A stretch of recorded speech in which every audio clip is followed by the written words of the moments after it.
6 గంటలకే మనకి ఇది స్టార్ట్ చేయమన్నారు.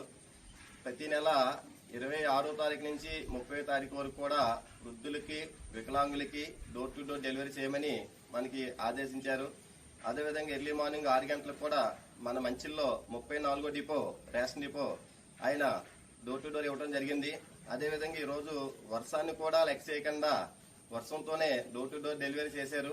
అదేవిధంగా ప్రతి నెల 1వ తారీఖు నుంచి 15వ తారీఖు వరకు ఉదయం 8 గంటల నుంచి 12 గంటల వరకు, సాయంత్రం 4 గంటల నుంచి 8 గంటల వరకు అందరికీ నిత్యావసర సరుకులు అందేలాగా మన కూటమి ప్రభుత్వం మంచి నిర్ణయం తీసుకుంది. ఆ నిర్ణయానికి అనుగుణంగా మనం డోర్ టు డోర్ డెలివరీ వస్తున్నాం. ప్రతి ఒక్కరికి చేరాలనే ఉద్దేశంతోనే ఎవరైతే బెడ్ మీద ఉన్నారో వారికి కూడా, వృద్ధులకు కూడా మనం డోర్ టు డోర్ డెలివరీ చేయడం జరుగుతుంది.